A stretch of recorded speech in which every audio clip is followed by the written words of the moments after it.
Hi there and welcome. Jonathan here.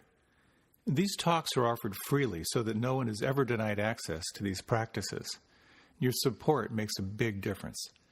If you feel inspired to make a donation, please go to jonathanfoust.com. Thank you.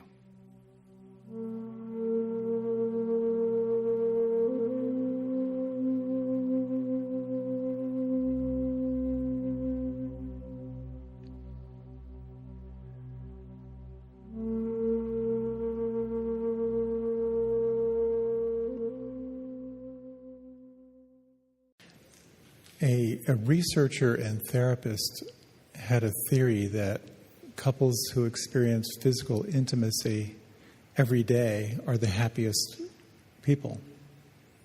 So he wants to test out this theory for his research, and he finds a way to get all the couples he knows in one room for this seminar. But he starts off the seminar by asking, how many people here experience physical intimacy once a day? And a number of the group, they raise their hands, they're kind of like smiling. And he said, well, once a week, and other hands go up, not as many smiles or grins.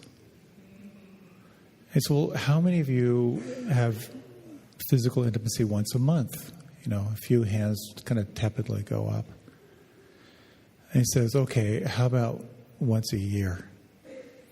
And to his shock, a man in the back jumps up and is waving his arms back and forth. And he's just, got thumbs up, a big smile on his face. And this researcher is completely shocked because his theory is going to be blown out the window. And so he says to this man, he says, if you only have physical intimacy once a year, why in the world are you so happy? And the guy says, today's the day.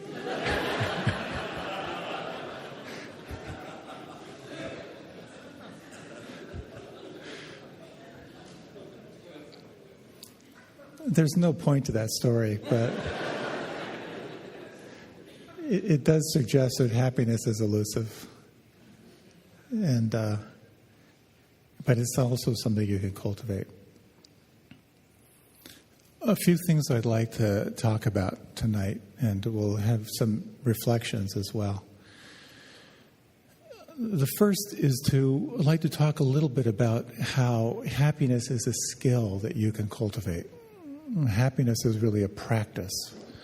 While much of our happiness is dependent on externals, it's something you can cultivate in the absence of externals. The second is I'd like to talk a little bit about how desire is tied directly into happiness, and how happiness is really a path. And a few practices, a few things you can cultivate to help you cultivate more happiness.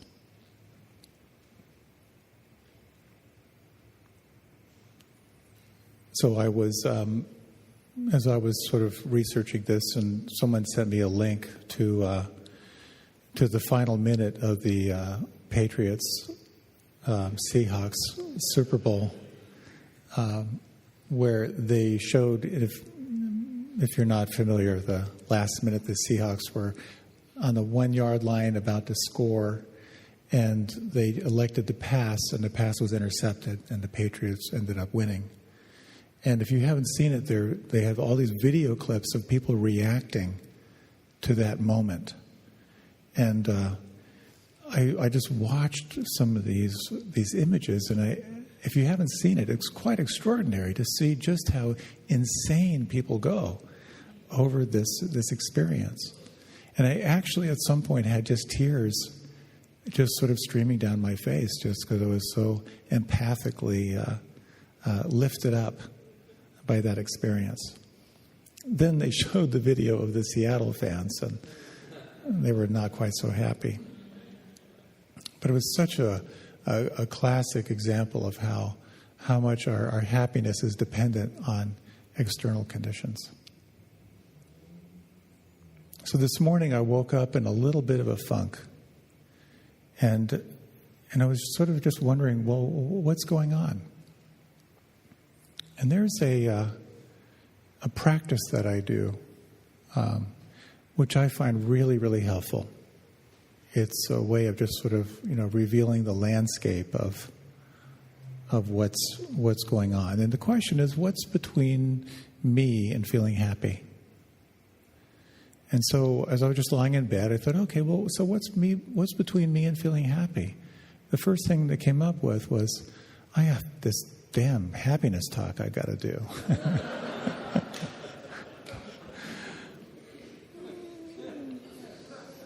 And so then I went on, and then I realized, well, I'm behind schedule on a program that I've got to get organized. I should be further along in a writing project that I'm working on. I wasn't very focused yesterday afternoon. I have a backlog of stuff I have to do. And I realized that there was in everything I was naming, there was some judgment that I was holding. And because of that judgment, I wasn't happy. And I find that question to be really, really powerful. So I'd like to offer this as just a little inquiry to start off our evening. If you like, you can close your eyes. And this practice is kind of informed by the tradition of focusing by Eugene Gendlin. It's a meditation called Clearing the Space. And you might just ask, in your life right now, just one thing that's between you and feeling happy.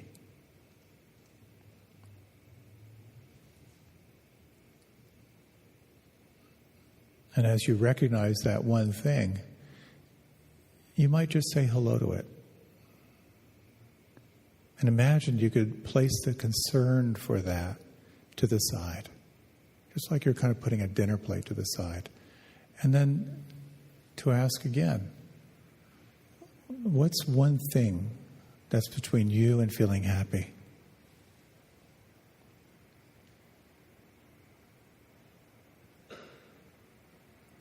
And as you recognize it and name it, imagine you could place the concern for it to the side, and we'll do a few more rounds. In your life right now, what's between you and feeling happy?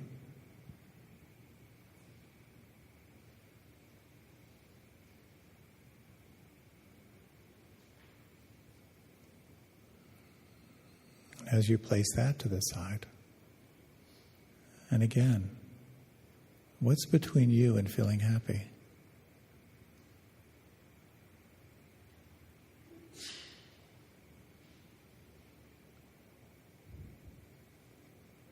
And one more. What's between you and feeling happy?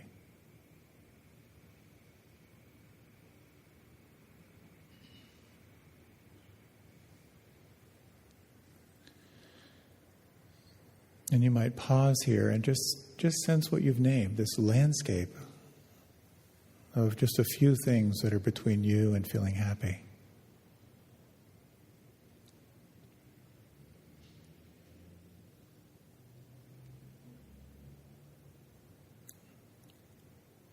And if you like, you can deepen the breath, and you can let the eyes open. I find that little exercise helpful for myself because it helps me to see more clearly, just to identify what's there. Sometimes just naming it kind of helps to let it go. Or it might just reveal something in my life that might need a little bit more attention. But there's an interesting hypothesis that's kind of informed through Buddhist psychology. And that is that happiness is your true nature. Happiness may seem very far away, either right now or at different times. But what so many of the teachings say is, at the very core of who you are, there is a quality of luminous and radiant well-being. The challenge then is, how do you access that? How do you access your true nature? And we all know what happiness is. We've all experienced happiness at different times. And I recently have been asking people, when was the last time you were happy? And someone said it was when he was explaining a writing project to some colleagues, and they were really getting excited about it. And someone else said it was just going for a walk with their dog and feeling a sense of contentment. And someone said having everyone in the family gathered around the table at Thanksgiving. After that, someone said not having everyone around the table gathered at Thanksgiving. And someone had just completed a 2-year master's degree, and the release of that was really happy for them. Yesterday, I was paddling on the river, and in the middle of the river, there was a beaver crossing the river, and I got to track it for a while, and just that kind of happiness of discovery was so cool.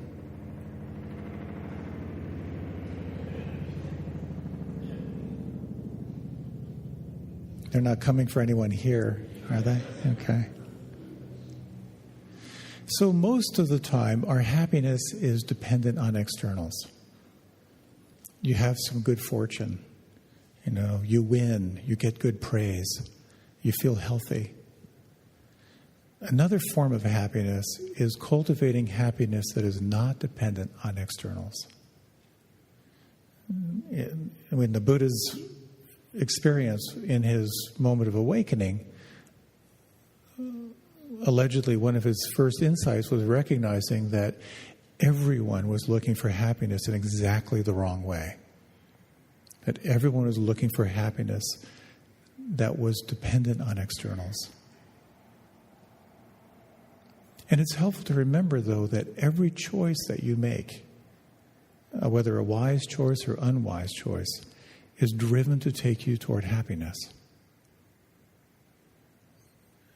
Any addiction that you have is a desire to be relieved of suffering and to cultivate a sense of happiness, whether it might be unwise in the long term, but the drive, the seed of that is looking for happiness.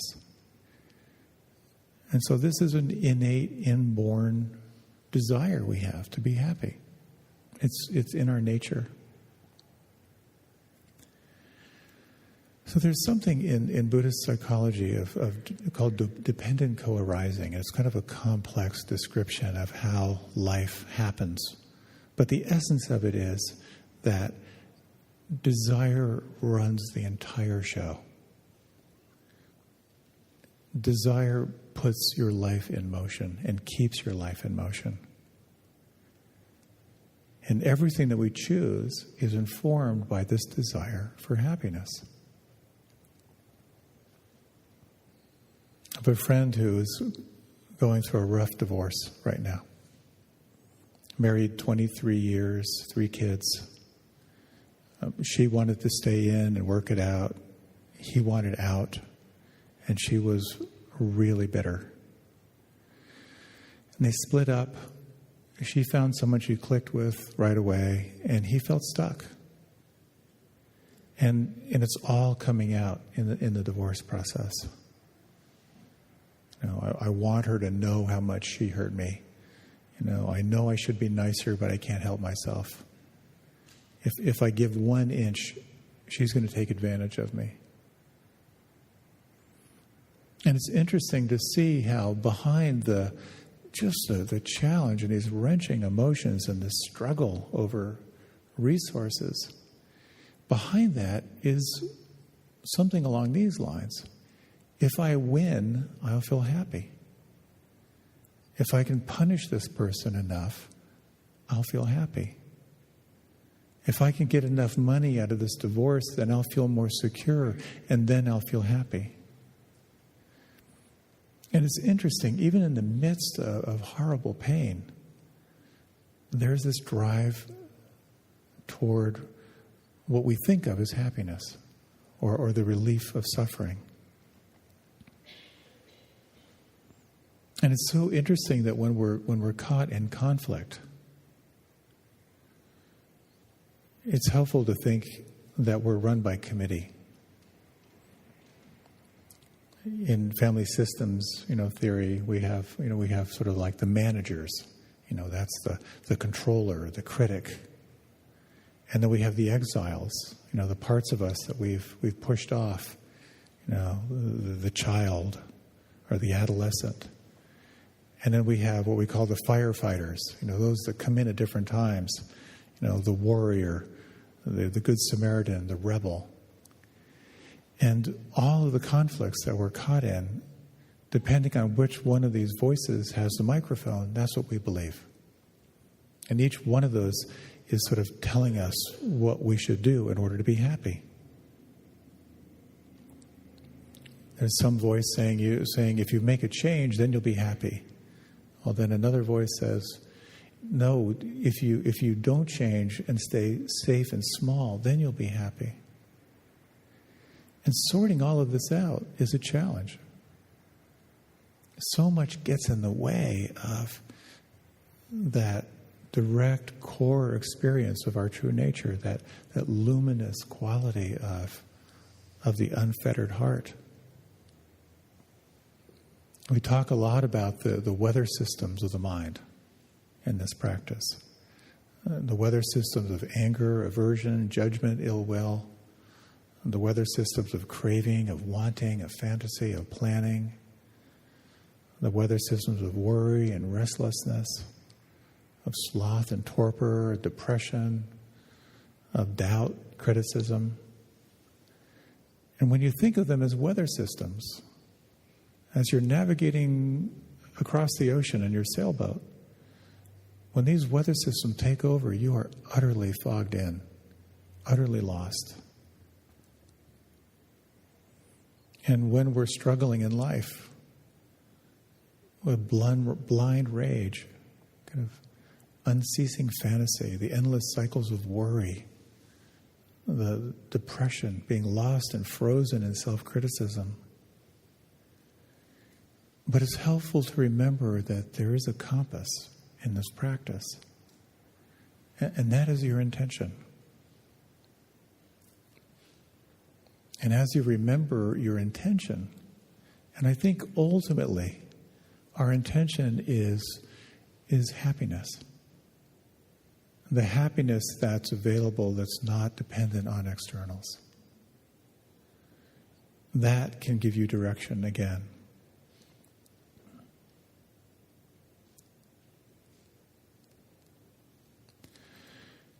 Having the intention to be happy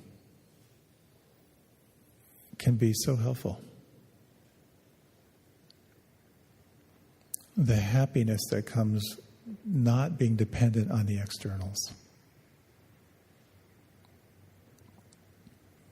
And I think what happens is as you practice in life, as you explore and cultivate non-judging awareness, as you practice self-observation without judgment, through self-evaluation and refinement, perhaps you're getting more skillful in cultivating happiness. And that includes finding happiness in the world, in your expression, but also developing your capacity to be happy no matter what. I always end up talking about this, but it's such a form of happiness for me. And that's my love of photography, and in particular nature photography. And I'd like to kind of share my experience of it through a particular lens, which I found informative. So the first is that this experience kind of gives me really positive energy. And when I engage into this activity, I get outside. It's always an adventure. It's something new. Another quality is I'm engaged. I'm either in the water in all kinds of situations, or I'm hiking, or I'm climbing. I'm tracking animals and birds. I'm noticing how the light changes. I'm seeing how the season changes. And I'm like studying how can I most skillfully capture light and whatever I see. there's another element to it, which is the quality of relationships. And even though this is a solo activity, there's something also very relational about it. I really like sharing my images. I love getting feedback from people who appreciate it. It's fun to share it with other photographers who really get the nuance of the craft. And I even have some relationships while doing it. There's some fishermen I've gotten to know, and we have our little male bonding thing going on out on the river. Another quality that builds that sense of happiness is meaning. When I get out on the river and get out in nature with a camera, it connects me with something bigger than myself. I get to see things that most people don't get to see. And I get to meditate out in nature. And I'm also kind of creating a body of work, which could be really fun, just a creative process. Hopefully tying it into a fundraiser for the park and helping to educate folks about what's right here outside of D.C. And the third element that adds to my happiness is a feeling of accomplishment. I'm getting better at this over the years. My skill level is better, both being outside and navigating on the river, but my understanding of kind of the art of photography. And I'm actually developing something of quality that I take real pleasure at that. So all of this is an external practice, but it fills me with a quality of happiness. And when you look at positive psychology, there are 5 elements that I just kind of named. Positive energy. Having an experience of positive energy cultivates happiness.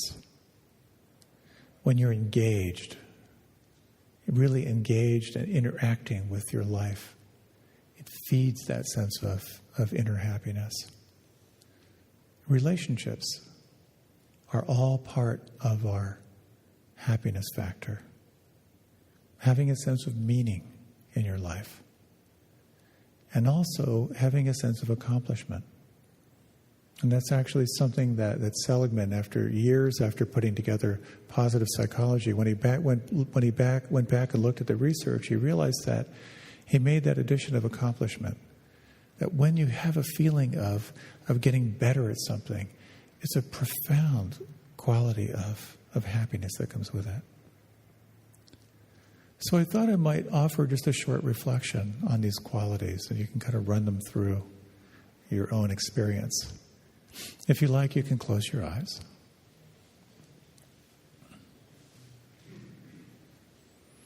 And you might just reflect in your life the degree to which you experience or don't experience positive energy. Just having a sense of positive energy informing your life.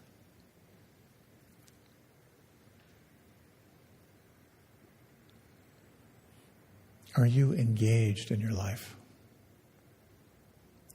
Could you be more engaged in a way that's fulfilling and uplifting?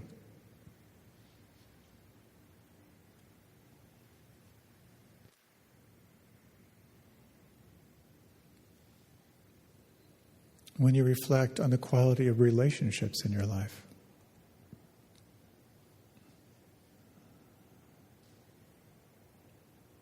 might you make some adjustment in relationships that fill you with a greater sense of connectivity and aliveness?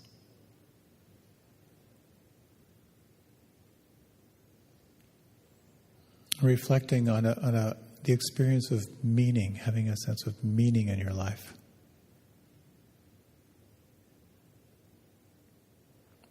And a sense of accomplishment.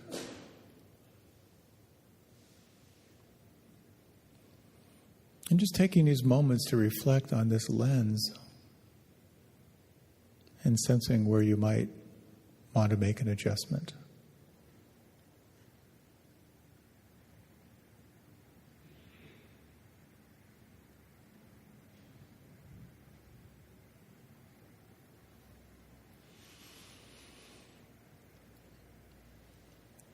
And then if you like, you can deepen the breath.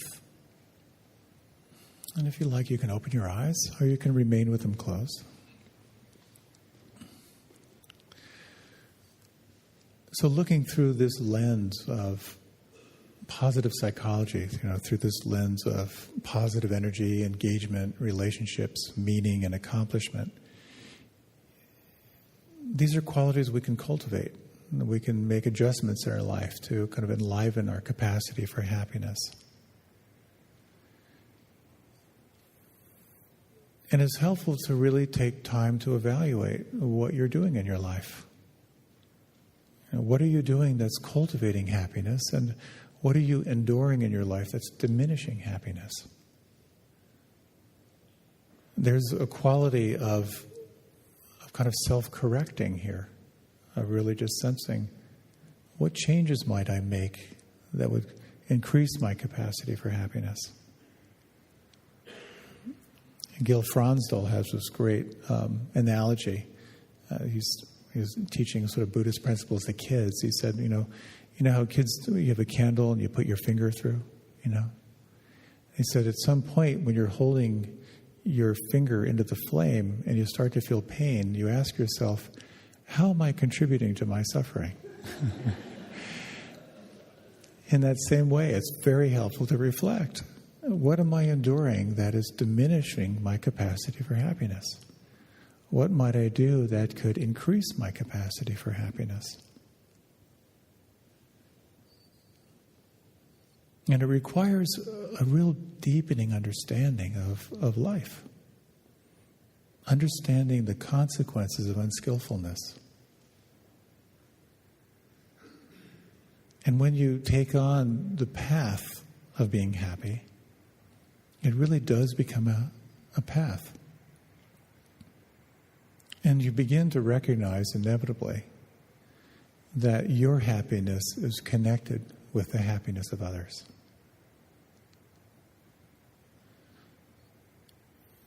And so as we get more wise, we start looking for the happiness that is long-lasting.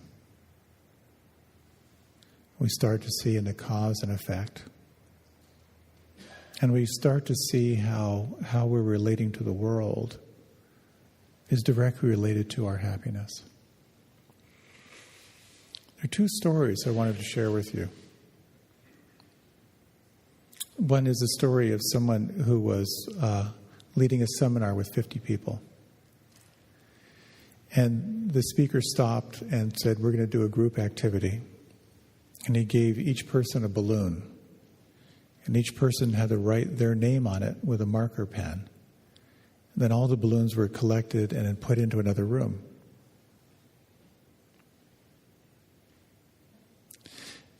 Now, everyone was then told to go into the room and find the balloon that had their name written on it, and within 5 minutes come back.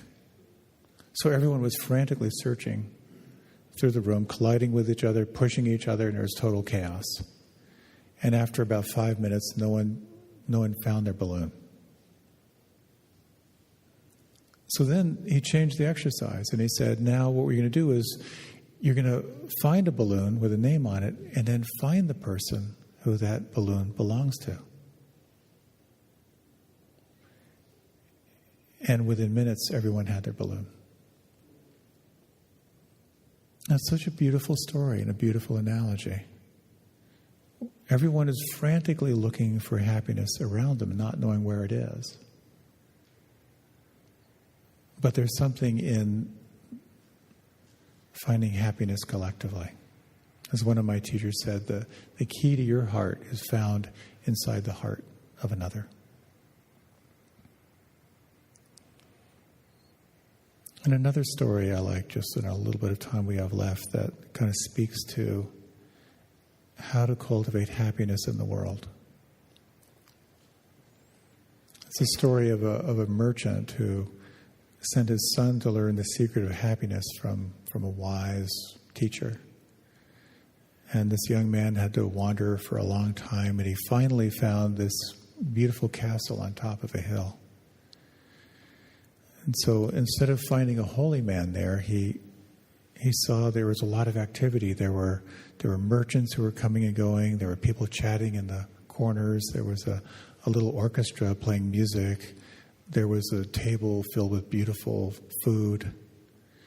And the wise man was talking to everyone, and this young guy had to wait for 2 hours. But finally he saw them, and this wise man listened to this young man for a long time. And he said he didn't have the time to tell him the secret to happiness, but he would later. And he said, why don't you take a look around my palace and come back in 2 hours' time? He said, but however, I want to ask you a favor. He handed the boy a teaspoon, and he put in 2 drops of oil. He said, while you're walking around, carry the spoon, but don't let the oil spill out. So the young man began to climb up and down the public staircases, always keeping his eyes on the spoon. And after 2 hours, he came back to this wise man. And the elder man said, so, did you see the beautiful tapestries in the dining room? Did you see the garden that we've been working on for the last 30 years? And did you see all the books in the library? And the young man confessed that he hadn't seen anything. His only concern was making sure he didn't spill the oil out of the teaspoon. So the man said, go back and see this place. It's beautiful. You really can't trust anyone until you really see their house. So the young man felt a little more at ease. And he took the spoon and he walked around the house and he saw the tapestries and saw the garden and saw the beautiful place. And when he came back, he told him everything that he had seen.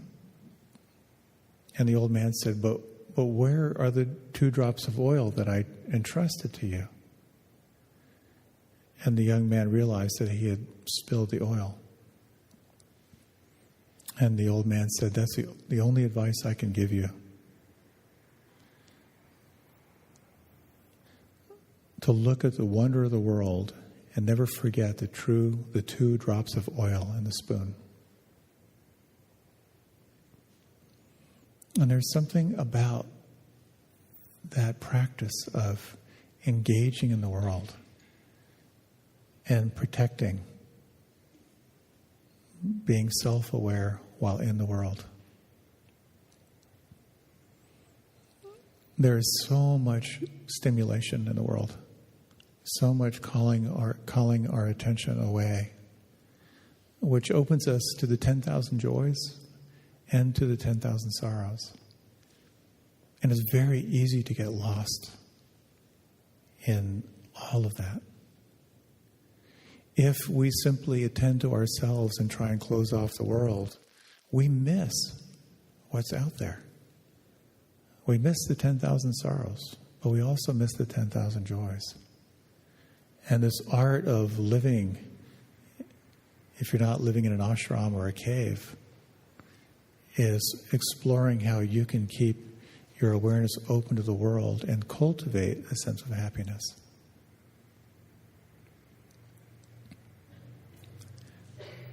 And just a few things to reflect on in these final minutes. A couple of the direct paths to cultivate happiness. And one is to actively cultivate generosity. That when you practice generosity, it immediately takes you outside yourself.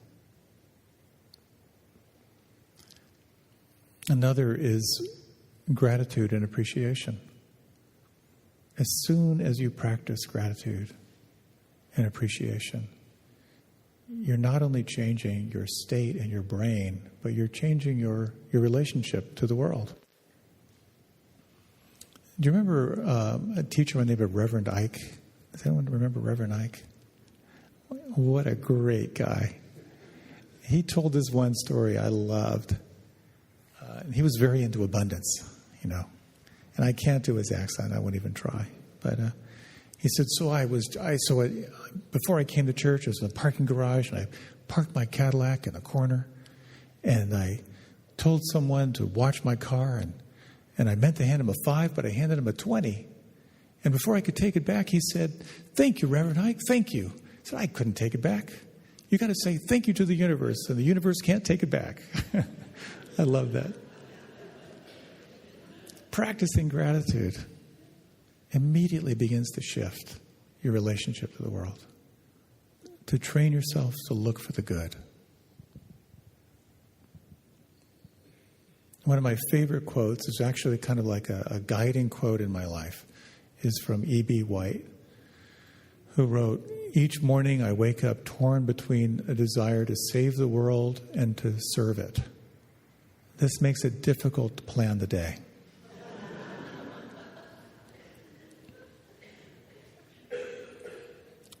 Serving others and generosity, it takes you outside yourself. But savoring is also a direct path to ecstatic appreciation and to contentment and to happiness. So with all the different strategies that are out there, I just remember one quote at the end of a seminar I once did. This was a quote from Werner Erhard. There are a couple of variations of the quote.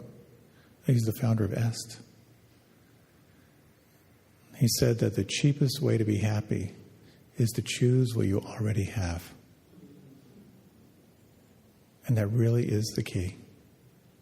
When you choose what you have, you're automatically entering into the receptivity of the moment just as it is.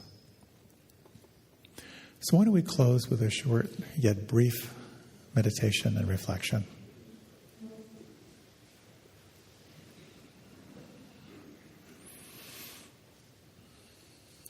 You might close your eyes and just take a few full, slow, deep breaths.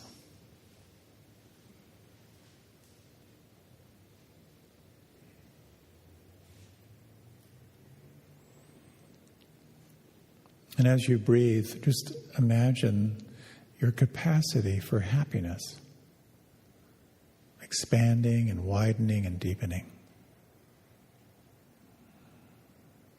Imagine your life open to more positive energy. Imagine your life more intimately engaged.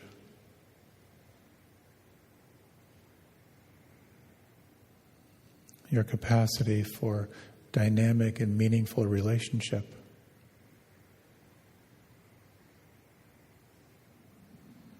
And to embrace a deeper sense of meaning in your life. And as you make your way through life, to celebrate accomplishment.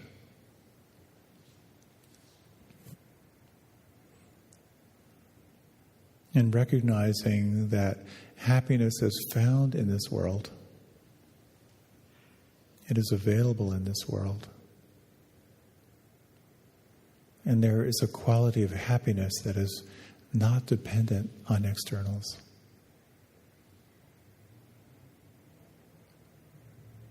Choosing what you already have.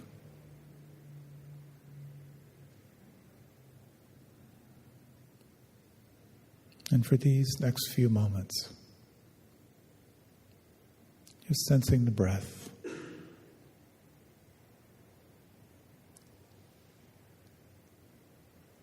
And sensing this quality of the true self, naturally radiant and calm, naturally luminous.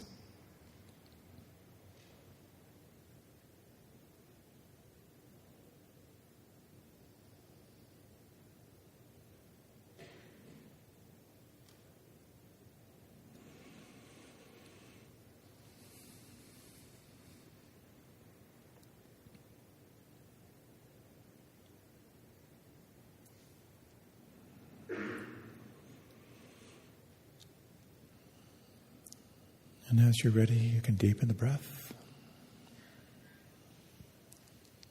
And you can let your eyes open. Thanks for your kind and generous listening. A few announcements before we end. The first is a reminder that we have yoga before class at 6:30, so please do come and enjoy that. The second is, and this is in regard to generosity, a lot of deep gratitude for your generosity supporting the church with the call for your help. There was something I've been told of the Monday night effect in giving, that there was a really wonderful surge of generosity from this group. And thank you on behalf of the church. If you have brought a check or cash, Bob is waiting to gratefully accept that on behalf of the church. So again, thank you for that. Thank you as always for your support for the class. That helps to kind of keep this going forward. And if you'd like to be on the mailing list, you can sign up in the back. And to cap off our inquiry into happiness, I think there are tea and cookies out there. So enjoy your evening. May you and happiness have fun. And I'll see you next week.